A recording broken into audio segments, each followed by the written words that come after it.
Le Front Polisario a décidé de retirer sa candidature pour le siège destiné à l'Afrique du Nord au Conseil de paix et de sécurité de l'Union africaine pour le mandat 2026-2028. Le Front a expliqué ce choix en évoquant une demande de l'État frère libyen qui avait sollicité un soutien pour sa propre candidature. Selon l'agence presse SPS, la même source indique que le Polisario a agi par sens des responsabilités en tant que doyen des pays d'Afrique du Nord au sein de l'Union africaine. Pourtant, le Polisario était bien conscient lors du dépôt de sa candidature il y a 3 semaines que la Libye avait déjà manifesté son intention de briguer ce siège stratégique au CPS. Ce retrait souligne surtout l'incapacité de l'Algérie et du Polisario à obtenir le soutien nécessaire pour contrer le Maroc et la Libye dans cette compétition pour le Conseil de paix et de sécurité. Les élections pour le CPS se tiendront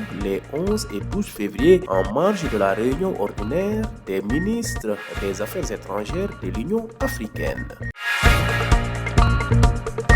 Restons toujours dans le Sahel. Au Mali, le collectif pour la défense des droits du peuple de l'Azawad a diffusé le vendredi 6 février son rapport annuel sur les violations des droits humains. Dans ce document de 70 pages sont listées l'ensemble des exactions commises contre les populations civiles. Le collectif, qui accuse principalement l'armée malienne et les mercenaires russes, indique que 553 personnes ont été dans le nord et le centre du Mali en 2025. Le collectif, qui liste aussi des actes de torture et 7 viols, interpelle la communauté internationale, appelle à des enquêtes indépendantes et demande la cessation immédiate des attaques contre les civils.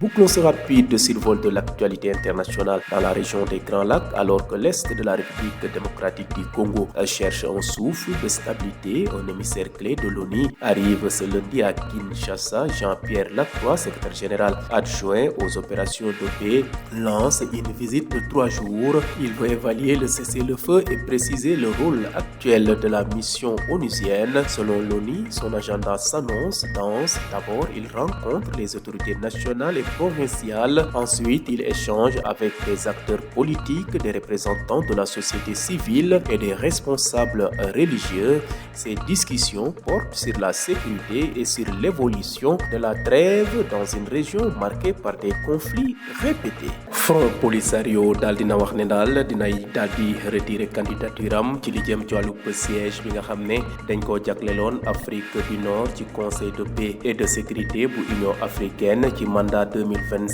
2026-2028. Front Polisario wax na daal li tax ñu def ni mel dañoo ne waa Libye dañ leen a ñaan ne ñoom dañoo bëgg a bokk ca li nga xam ne mooy conseil boobee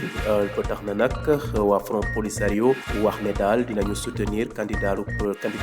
bu Libye. Loolu de la agence presse bu ñuy wax SPS daal di xam ne source boobee daal dina déggalaat ne it wala dellu siwaat waxaat ne Front Polisario da koo def ndax moom bokk na daal ci pays yi nga xam ne ñoom ñoo gën a nekk doyen ci Afrique du Nord ci biir Union africaine. Moo tax ñu daal di delloo ginnaaw te moo naa dee wax nañ ne Front Polisario xamoon nañ ne boobu ak léegi ñetti semaine ne Libye dina samp ndënd waaye nag Algérie dina samp ndënd waaye teewul daal bëggoon na daal samp ngir daal di occuper place boobee. Wax nañ ne nag retrait boobee la ko wundu daal dañoo gis ne Algérie ak Front Polisario ñoom nag mënuñoo am soutien yu dëgër ci seen diggante ak Maroc ak Libye ba tax na nag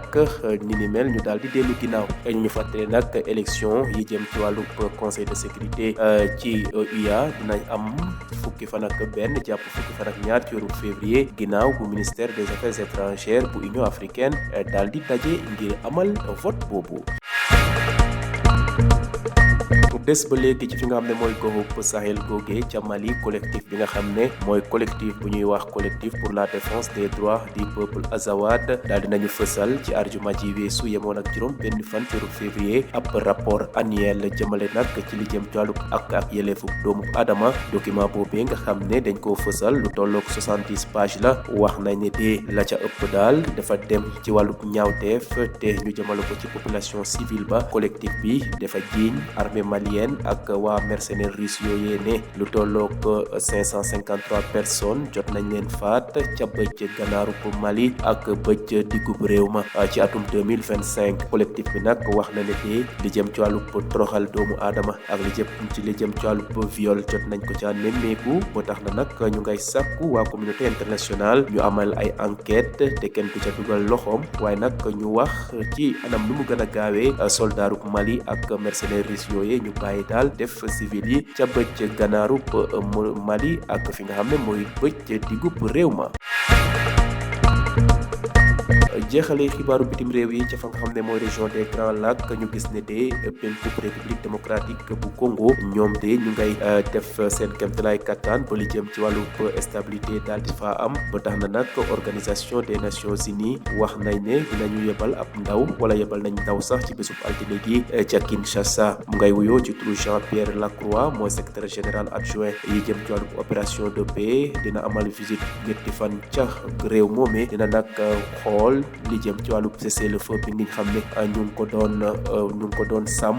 foofee ndax ñoom ñay way xeexkat yi ñu ngi koy respecté am déet bu fas yéene nekk mission bu am solo waa organisation des nations unies wax nañ ne daal seen agenda ca RDC lu yaatu la war a doon dinañu dak amal ak gisee ak autorité nationale ya laataa ñuy gisee ak autorité provinciale ya waaye it dinañu amal waxtaan ak acteurs politiques yi ak ñi nga xam ne ñoo toogal société civile ak ñi yore wàllu diine discussion yooyu yëpp dinañ ko jëmale ci li jëm daal ci wàllu évolution li jëm ci wàllu trêve ci région boobee nga xam ne li jëm ci wàllu xeexoo ak xiiroo ak def nit lu ñaaw def dafa bëri lool ba tax na daal waa ONU dinañ bëgg nañ def seen kenn lay kattan ba jàmm daal am ca fa nga xam ne mooy bëj penkub république démocratique bu Congo.